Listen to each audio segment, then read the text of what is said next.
We'll have some folks coming in. So welcome, everyone. My name is Nick Emeigh, and I'm the Director of Outreach and Development here at NAMI Bucks County. And NAMI is also home to CSP, which is the Community Support Program of Bucks County. And this event today is part of a series called the State of Mental Health of Bucks County.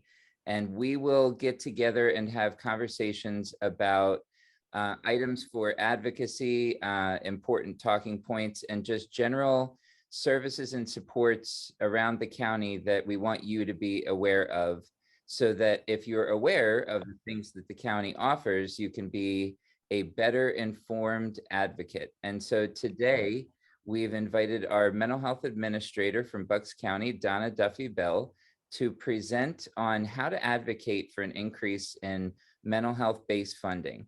And today's session, we'll have time for questions after Donna completes the presentation, but today's session is going to focus on the information that you'll need to know about the budget, where it comes from, what it is, what's everything is being spent on, and then what an increase in base funding could do for the county. So I want to thank Donna Duffy-Bell for joining us this morning. I am going to put the slide deck up for you, Donna, and okay, great. Thanks, Nick. Hand it over to you. You're welcome. All right, thank you. And I just want to let everyone know, I want to reiterate that the slide deck will be available after the presentation to anybody who wants it. Nick can probably just send it out to everybody who registered, because some of the slides, have data on them. Data can be a little dense. So I'm hoping today to really just educate everyone around what base funding is, how we use the money, and why we really need more base funding. At the end, I will provide some opportunities that are already out there around ways that folks can advocate for increased funding, because now is the time to do it as the legislature reviews the proposed governor's budget. So this is very timely. So again, thanks to Nick and NAMI for allowing me to talk today. So, okay, Nick, I think we can start, right? So what is base funding? Base funding is funding that comes to counties, and it comes to Bucks County through the Human Services Block Grant. Previously, it used to come directly from the federal government to the state, to counties. But back in 2012, counties had the opportunity to select whether they wanted to do block grant funding. Block grant funding gave counties extra flexibility for how they used these monies within human services. So for our department, the Department of Behavioral Health and Developmental Programs, we receive block grant funding on both the mental health side as well as the intellectual disability and autism side. So just to give you a sense, it is the primary funding stream for our mental health and intellectual disabilities funding for county funding. So not medical assistance funding, but for county funding. And just to give you a sense of the amounts, this year in fiscal year 21-22, so our fiscal year runs from July 1st through June 30th of 2022, we are projecting to receive about $32.4 million in block grant money for mental health and intellectual disability autism services. Of that $32.4 million, we have allocated $24.2 million to mental health, and $8.2 million has been allocated to intellectual disability and autism. That disparity between mental health and intellectual disability autism is mainly due because many individuals in the intellectual disability autism system are eligible for medical assistance, making them eligible for medical assistance waivers that largely pay for the services that mental health has to pay for out of their base monies. So I hope that that makes sense. So folks often get confused between block grant funding, or what we call base funding, and medical assistance health choices funding.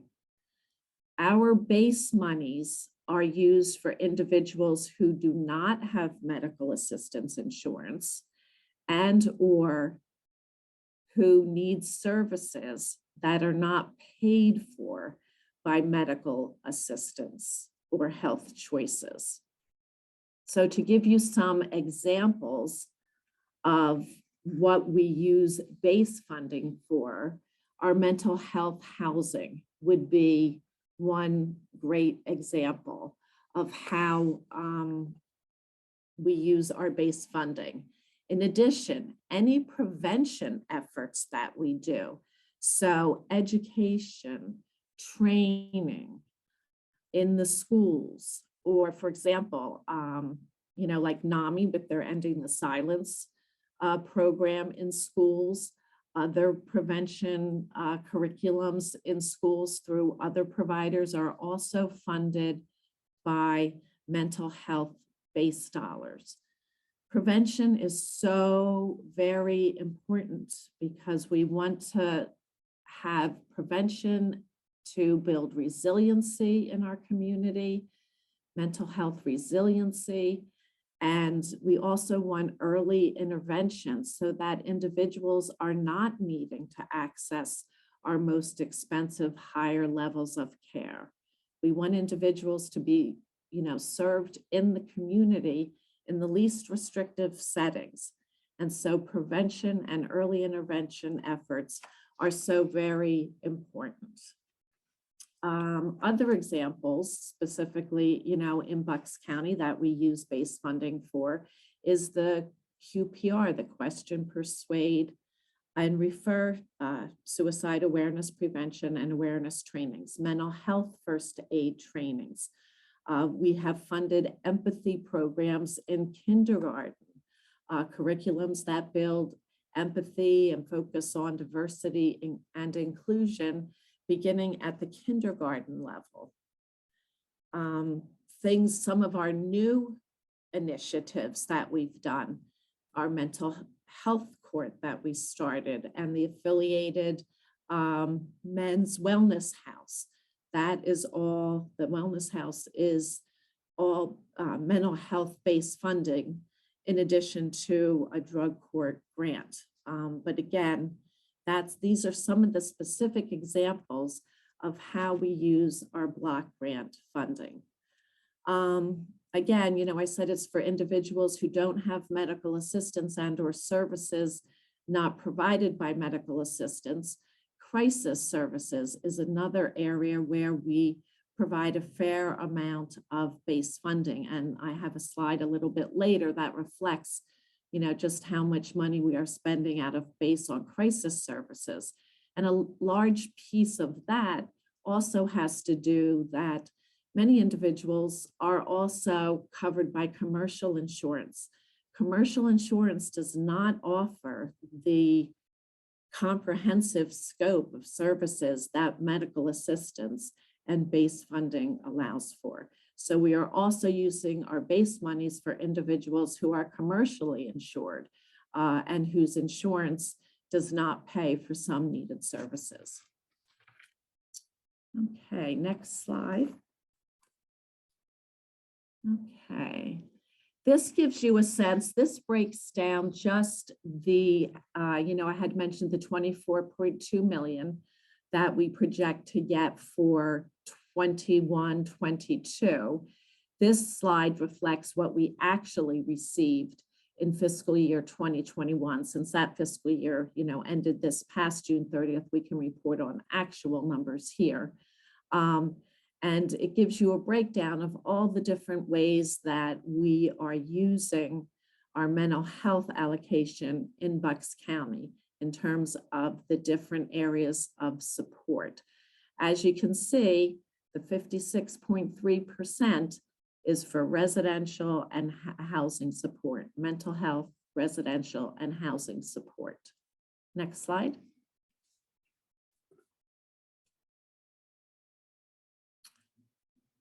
Okay, so let's take a look and break down how we are using specifically that 56.3% on housing. So in calendar year 2021, we spent $12.2 million of our mental health portion of the block grant was allocated to housing. And these are the different types of housing that we have within our system. We have a capacity of supporting 283 individuals at any given time. But in 2021, because individuals move out of housing, move into, their own apartments, general apartments in the community, we serve 359 people in fiscal year 2021 through our housing programs. This slide does not contain our crisis residential program. Some people know it as the Lodge, and it's run by Lenape Valley Foundation.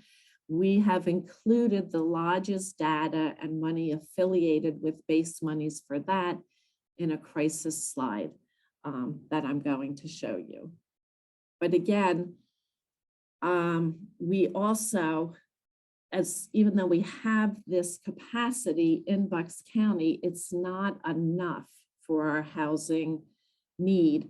And actually, although we have the capacity to support 283 individuals, since the pandemic, we have actually lost a 15-bed capacity because providers were not able to continue to support the housing capacity that we were able to pay. And because of the pandemic, some providers decided that they wanted to more socially distance residents in their housing programs, so they reduced their capacity. So between reduced capacity and actually closing of beds, we lost 15 beds over the past year. In addition, during this pandemic, we have seen housing costs skyrocket. Bucks County has always been highly saturated in terms of its rented properties. So Bucks County always runs between like 98 and over 99% rented. So it's very difficult for providers to find rental properties to begin with if they don't own property themselves.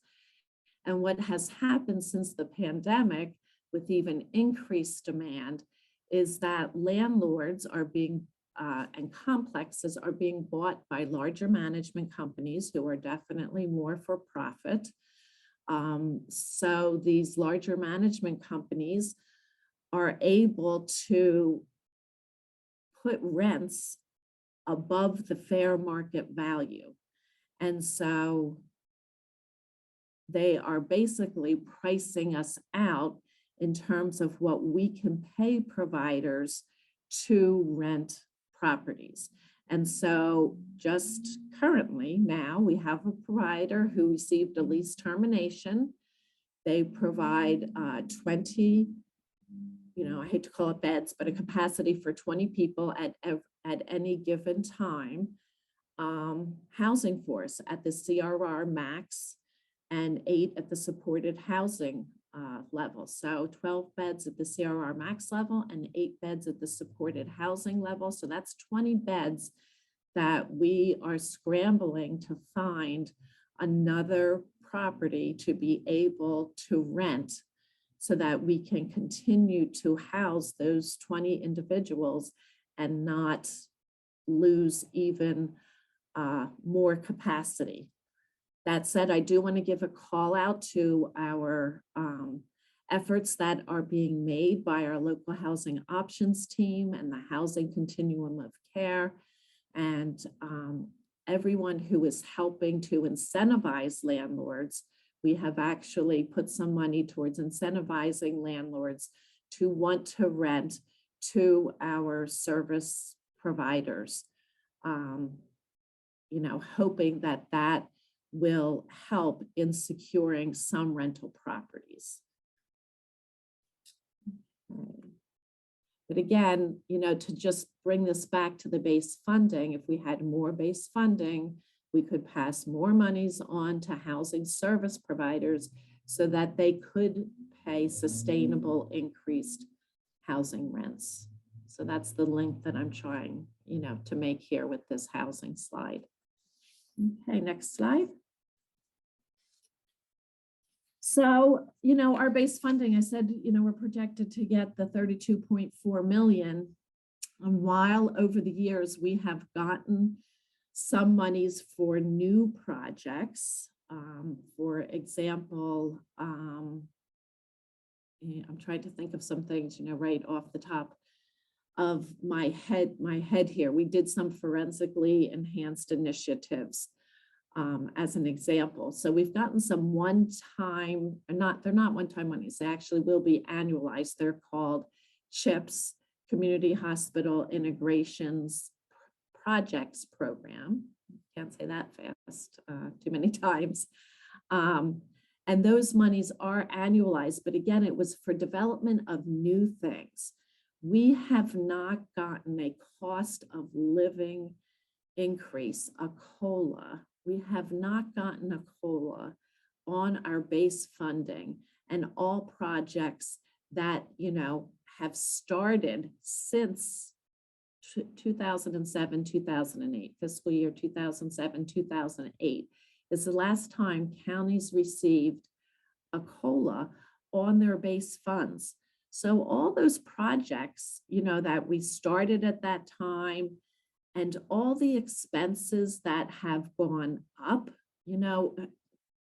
what business has not received a COLA in 14 years? Obviously, expenses have gone up in 14 years, yet we are asking our service providers to continue with the same amounts of money on the base side, that they received, sorry about that, they received 14 years ago. So this is why programs are closing.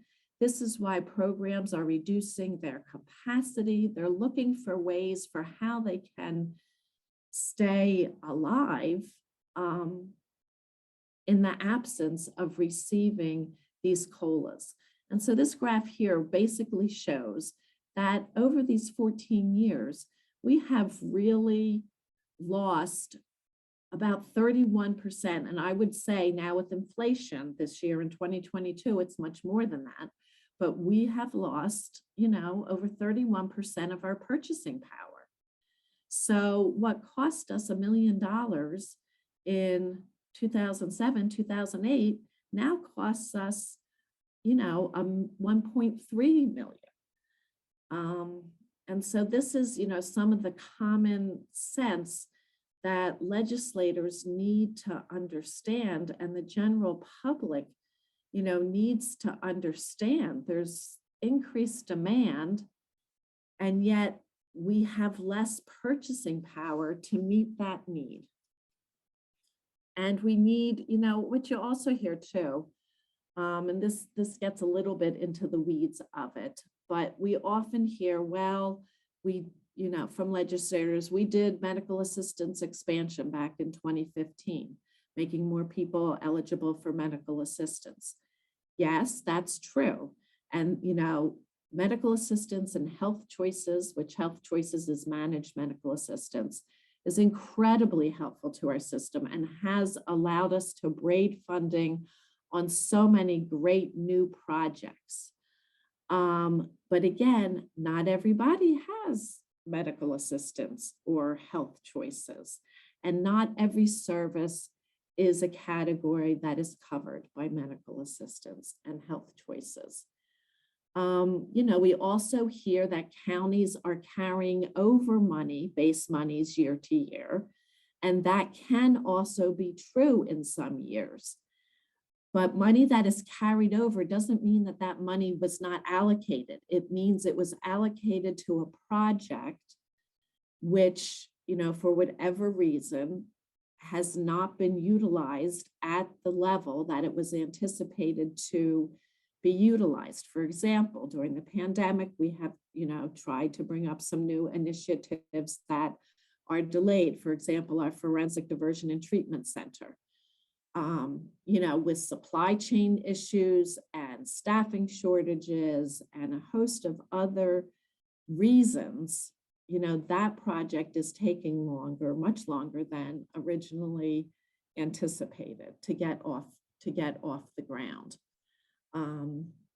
And during the pandemic, there has been lower utilization in some service areas, but that utilization is slowly creeping back up. And in 2022, if the first 2.5 months are any indicator, we will be exceeding utilization than we have had in the last 2 to 3 years. I know that's a little dense in terms of what I said. So again, at the end, if there's questions, I will certainly address them. Okay, next slide. All right. So it's not just about access to services, right? It's about what are the impact of our services? How are people's lives better? How are we saving lives through prevention efforts? So I did want to reflect this slide, which shows completed suicides in Bucks County over the years. You can see during the pandemic, 2020 and 2021, we actually had less completed suicides in Bucks County. And I just, will again give a call out to Bucks County because, NAMI went to so much more content through their virtual platform, where they may have been engaging, a couple thousand, like 1,900, 2,000 people pre-pandemic in terms of their support groups. When the pandemic hit, they so quickly pivoted. And, I think by the end of 2020 and into 2021, they were reaching, well over 10,000 individuals. And I'm sure Nick, has the exact number, and I'm sure it's, higher than that. But that just gives you an example of the scope of pivoting to how we can more creatively support people, reach people more. We all, so I think between virtual platforms, all NAMI did, and also our Suicide Prevention Task Force, again, prevention efforts, I think we really have impacted the trend in terms of completed suicides. Okay. That said, in 2022, we've had 12 completed suicides so far. So I would say in the first 2 months of 2022, because it takes a while for the coroner to get, her data loaded. We have had 1 youth in that 2022 completed suicide so far. But the youth population in 2022, we have seen so far a really significant increase in the reaching out, and I will guess primarily by schools in terms of reaching out for mobile crisis in the schools. So we really are watching that 0 to 17 age group. Next slide. Okay, so in talking about, the increase in terms of calls to crisis, I thought folks might be interested in how much we support crisis services out of our base funding. So you can see here that out of our mental health allocation, block grant allocation, we allocate $3.1 million to crisis services. So crisis services are also significantly supported by medical assistance and also by managed medical assistance or health choices. But this, in addition to that, we are providing, what I think is a significant amount of money as well to help support crisis services. And the reason base funding is needed to support crisis services is because licensed crisis services are 24/7 operations. So that means whether one person calls or walks through your door or 100 people call or walk through your door in a day, you are staffed to meet the potential capacity. And so base funding is paying for that coverage and any gaps that is not able to be picked up by medical assistance or health choices billing. I will also, say again that there currently is no billing code that is provided to service providers from commercial insurance companies to bill for crisis services. So mental health base funding is also covering all those individuals who come to crisis services who are commercially insured. Okay. Next slide. Okay. And again, later, if you're interested, you can look at the numbers here. This and the next slide are just basically a drill down on crisis numbers. The first slide showed individuals, so unduplicated number of individuals who access crisis services. So you can see it was down a little bit in calendar year 2020 and 2021, in terms of during the, height of the pandemic, down from 2019. And then 2022 only has about 10 weeks of data in so far. So, but, what I will say is that the acuity, how severe individuals are presenting in terms of their distress through our crisis services continues to be much higher than it was pre-pandemic. And individuals who need inpatient care continue to sit longer than pre-pandemic in our emergency rooms and in our crisis centers. It was an issue before the pandemic, but it has certainly become a much greater issue during the pandemic and continues to be an issue. Okay, next slide. I do want to say, one thing here in terms of crisis events, because I had said that in 2022, we were seeing a greater increase in outreach for mobile crisis services for youth aged 0 to 17. And I just, again, it's only been 10 weeks. You can't trend anything for the year based on 10 weeks. But I will say that that outreach to mobile crisis for youth is up 48% if the trend continues from calendar year 2021. So again, speaking to the need, our youth are in distress.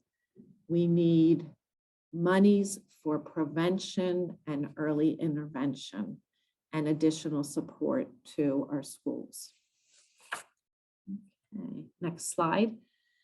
So people also say, well, I've been talking, about schools and different things, but, if you got more money, how would you use it? So in the governor's budget, proposed budget, there is $36.6 million that has been identified by the governor to be given to counties as increased mental health base monies.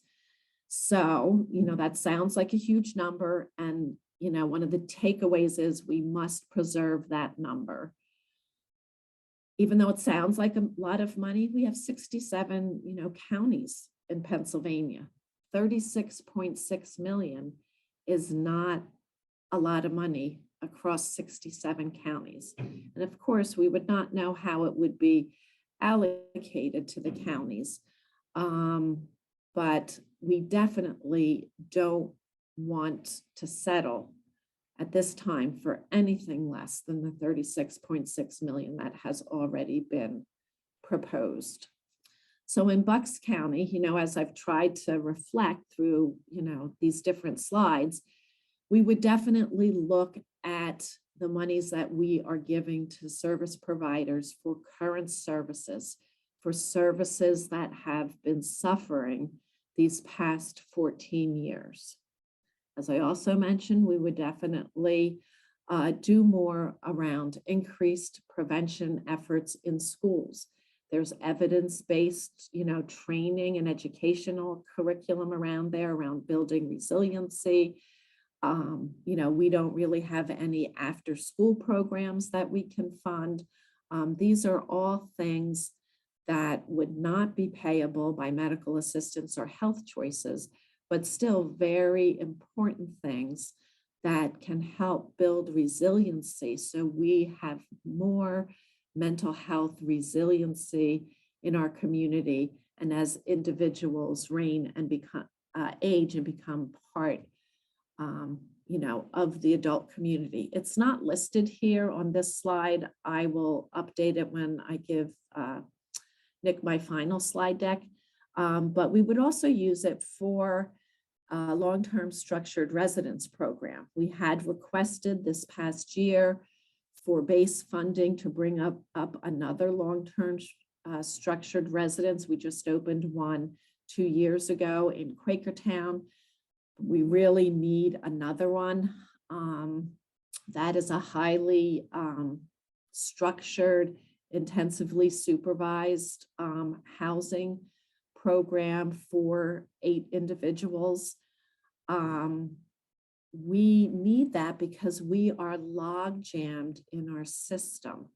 We cannot bring people out of hospitals and higher levels of care because we don't have our community infrastructure in terms of housing is eroding, as I had spoken about. So we can't bring people out of higher levels of care, but we also can't prevent people from going into higher levels of care because of our lack of community infrastructure.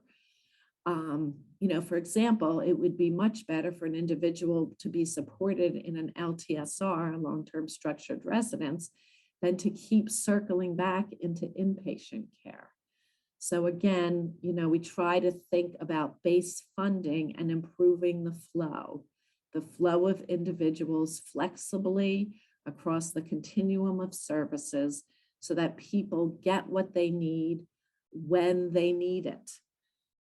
I forgot to mention on the housing slide, at any given time, although we have the capacity for 283 individuals to be served, we consistently run a waiting list of 70 to 80 individuals. We have run that for years. It dipped a little bit, when we had tried to add some diversion efforts.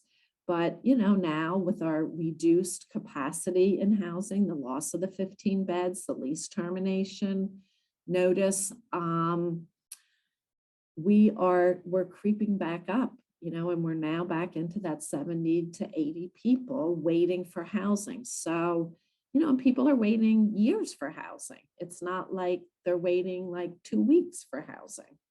So again, that we need increased space funding so that we can give people the right service at the right time in the least restrictive setting.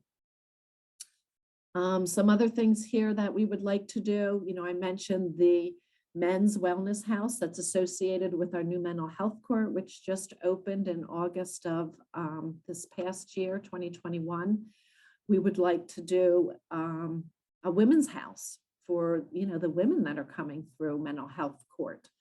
But again, it's only our base funding that is able to support that housing effort. And finally, I have listed here a crisis response and stabilization center. This speaks to our boarding that is happening in our crisis centers and in our emergency departments. And this, this lack of community infrastructure doesn't just affect the mental health system, it affects the entire community and it affects other systems. For example, it affects law enforcement. Law enforcement is bringing people to emergency departments. Sometimes law enforcement then is required to stay with people, while they are waiting. in, in emergency departments. We've tried to do some things, over the past couple of years, in terms of supporting law enforcement. It was our base funding, our mental health base funding, that funded the co-responder pilot that NAMI presented a few weeks ago in terms of the co-responder initiative. That initial pilot in Bensalem was funded 100% by mental health based dollars. So again, you can see the different ways that we have used and would use base funding. Okay. So in terms of key takeaways, if you haven't gotten it so far, we need community infrastructure to support prevention.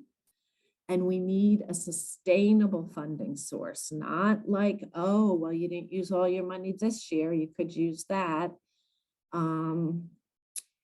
Or there's reinvestment monies for startups. Yes, those are all fabulous things, but they are not sustainable sources of funding that providers can say, okay, I know I will be getting this amount of money this year. Therefore, I know I can raise staff salaries to keep staff.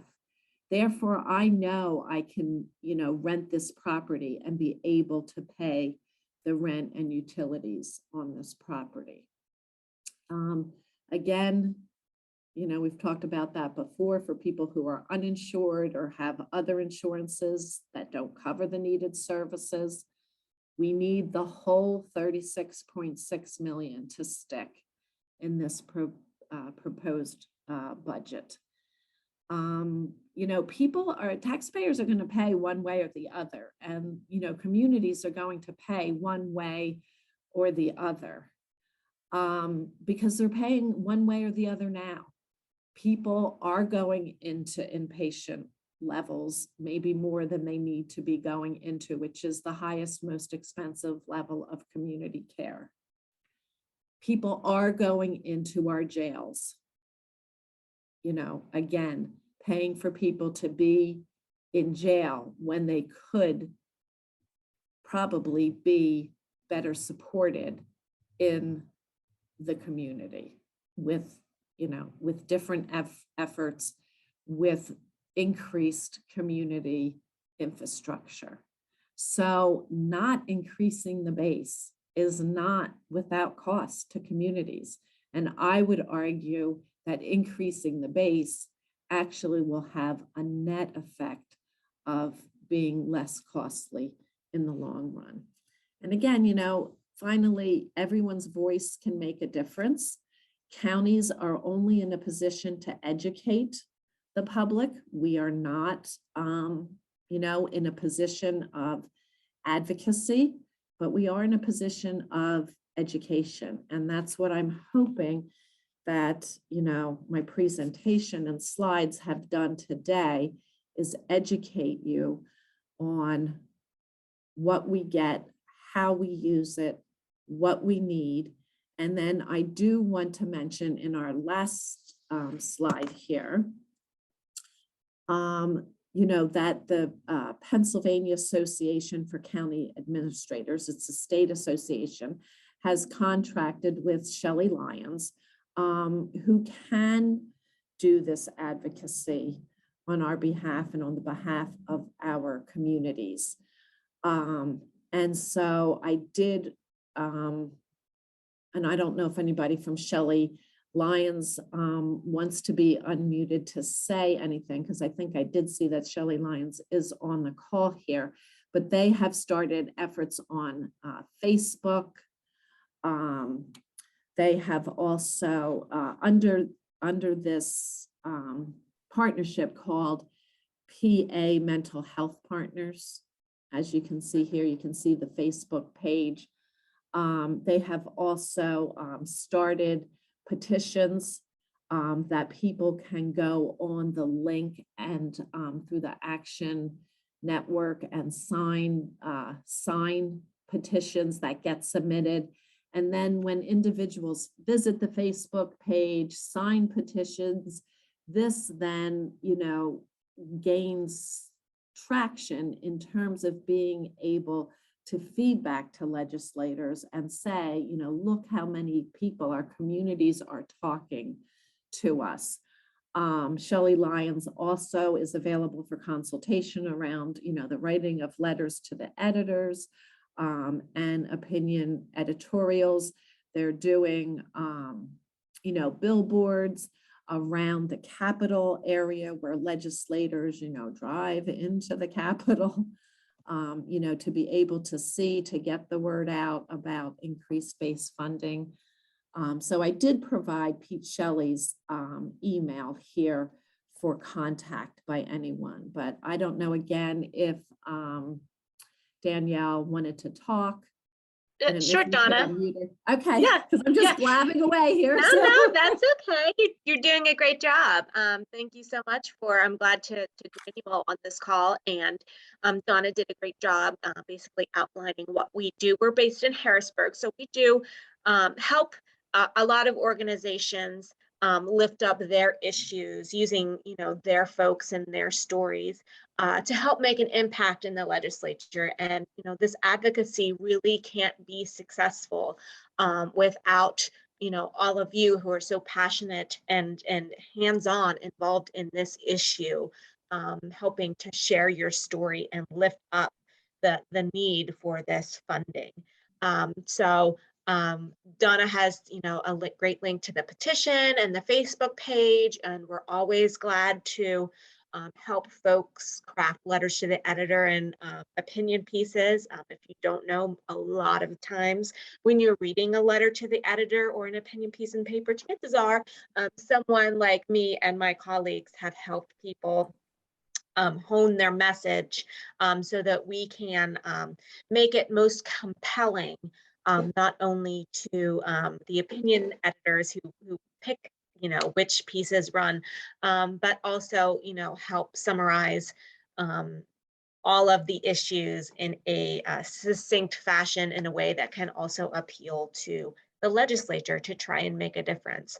And I'd be glad, you know, if any of you have any questions, if any of you, you know, if you think of something, if you have a great story, you know, we are glad to hear suggestions from other folks if you can think of anything. I saw one comment in the chat that talked about quantifying budget increases, what that would actually do.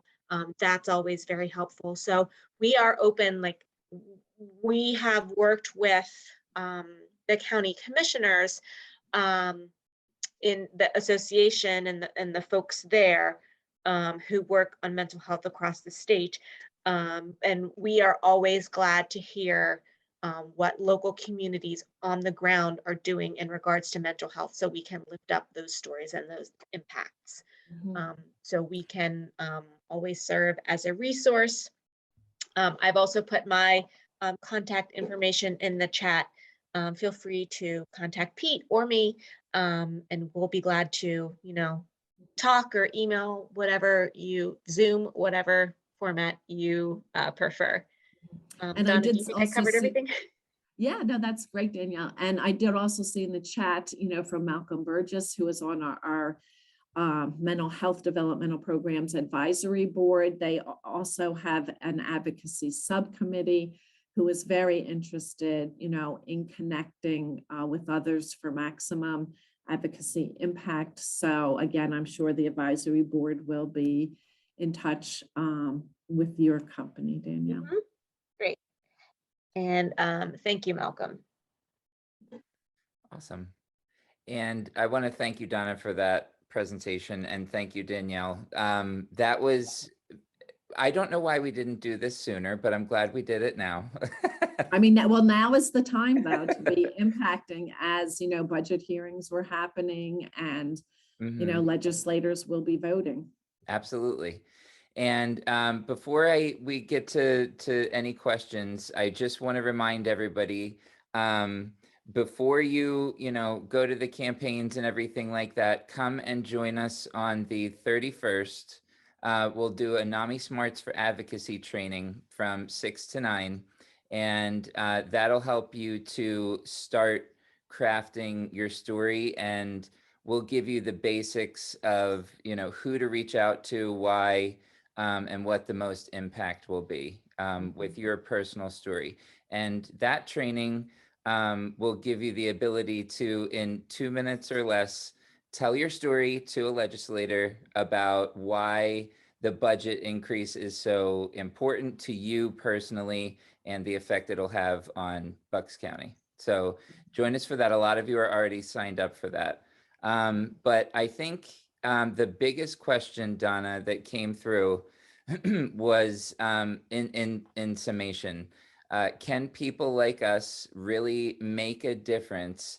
And who would you say we would target to make that difference? I think people from a grassroots effort absolutely can make the difference, because counties trying to educate legislators, providers, service providers trying to educate legislators does not have the impact that people who actually utilize the services, have benefited from the services, have family members who need services, whether you've been able to get the services or not able to get the services, both sides of that are things that the legislators need to hear. Their primary interest, if I can speak for them, and it is just my opinion, their constituency is their customer. And that's you, and that's everybody on this call, and that's everybody in the community who votes. Their primary goal usually is re-election. So their constituency has tremendous impact on them, because if they are not following through or not supporting what their constituents are loudly saying what they want, they're not going to get re-elected. Right. Or at least jeopardizes their reelection. So it really is the legislators who will be voting on this budget is where the impact needs to happen.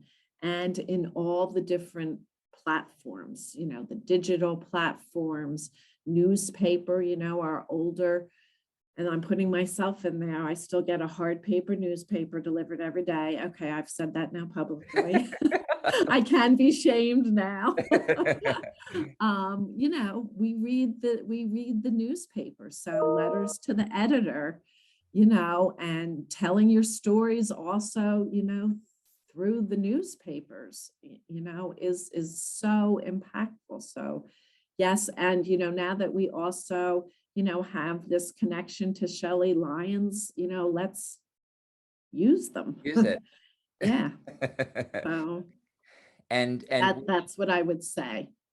We'll be. And what was the second part of the question? I think that was just the one part of the question was, can you really make a difference? Well, we'll be getting from Shelly Lyons some templates for letters and everything too, which will be extremely helpful. So I'm grateful to Danielle and Pete. So the other end of that question was, who exactly should we target with this? So which part of the government is going to either approve or disapprove of this funding? Well, it's our state legislators, right? Mm-hmm. So those are the, folks who will be our state, representatives and senators will be voting on the budget. Okay. So again, another, place Shelly Lyons can, assist with, targeting not only our local folks, but there are also other key legislators, across the street, not a street, across the state, who Shelly Lyons is also targeting, with education awareness and advocacy. But here in Bucks County, Frank Ferry, he is the chair of the Human Services subcommittee for the state. He's right here in Bucks County. Mm-hmm. So, I think Bucks County, is poised to really have tremendous impact if the grassroots and the community rises and has their voices heard. Awesome. And so what we'll do in the campaigns, I'm sure Shelly Lyons already has theirs up and running. After we do our NAMI Smarts for Advocacy training on the NAMI CSP side, we're going to open up Quorum, which is a web-based platform that allows anybody to log in, put their zip code in, and sign a letter and send it to your legislators. So that's awesome. But what's also awesome is if we were to, give Frank Ferry's office a call or send some letters directly to his office, things like that. You might wonder why people don't just listen to Donna, and when she says we need, this much money, I wonder why they don't listen to Donna either. But if we can help with that, this is how we're going to do it. So stay tuned and come to that training, and we'll be sending out some information as well. Who should we advocate with, right? So we just talked about that. Quantifying the impact of a budget increase, Donna, do you want us to work with Shelly Lyons on that question? I think that's, that would be, a great data point to, share, maybe a great awareness point. Again, I listed all the things I would like to do with extra money, but, just taking any one of those things, for example, the long-term structured residence, just the LTSR, that would serve 8 people, if that were 100% base funded, which, we were not given the money to do that because we were saying it was only going to be 100% base funded, and not braiding with other funding sources. But of course, there were no current other funding sources to braid with right now. But at any rate, just that 8-person home would be about 7 million in the startup year and 4 million ongoingly. So when you think of 36.6 million increase across the whole state, you can see why I think it's a start. It's a start, but we have legislators saying, oh my God, we cannot increase, that's astronomical. But you can see how it's not really astronomical.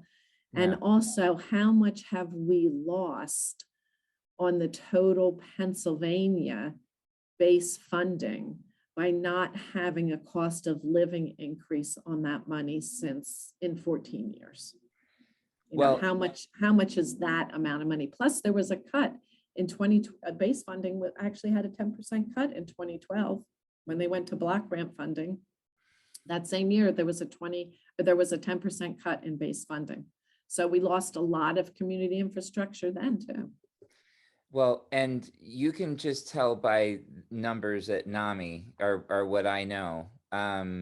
The increase in services and supports that just we're providing. I mean, we wonder how we can sustain that.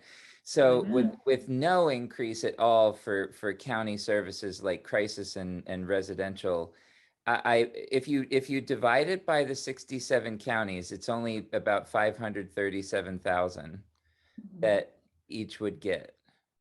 And obviously Bucks is one of the bigger counties in Pennsylvania. So it certainly I would think would not be an even split of monies. If it were, yeah. Yeah, I think we are 3rd or 4th largest, behind like Allegheny and Philadelphia, and maybe one other one. But it's not that much money. It's not, but we do need to be grateful for it. But this is just like ammunition that it can't be reduced. Legislators think it's astronomical. They have to understand how it's not really an astronomical amount, and we really need to fully support it. Well, I think getting questions on the NAMI helpline every single day, like, why can't you just, so why can't you just add more housing? Why can't you just do more of this? Why can't you just take care of people? Well, if it were possible and not so expensive, maybe we would. And if there were an increase in funds, we would. Mhm. It's not as easy as people think, which is what I hope the other takeaway is. So, you know, when you call crisis or mobile crisis, or you have a loved one who needs housing, now maybe you can appreciate how much money it costs to provide those services and why maybe we aren't doing more. So, Mhm. um, And again, do want to express, everything that Health Choices and Medical Expansion has done for us, but it's not the whole story. It's, certainly not the whole story. And I think because that's kind of a little bit hard to wrap your head around unless you're in it. It's very easy to say, we expanded medical assistance, Health Choices, can start this up or start that up. But it's that sustainable funding, and for people who are not insured by medical assistance, and for services and initiatives like the co-responder pilot that, cannot be funded by medical assistance or Health Choices. These are all the things of why we need base funding and cost of living on our base funding that we do get. And question, the training is through our state office, Connie. So anyone from Pennsylvania is welcome to join in on that. And, some advocacy from Philadelphia too would be helpful, because it would help all of us in Pennsylvania. So you're welcome to join.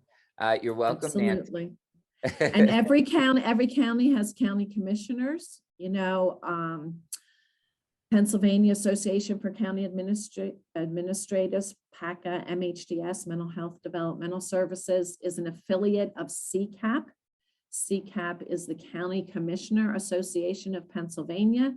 Increased mental health base funding is #1 priority of CCAP last year and this year.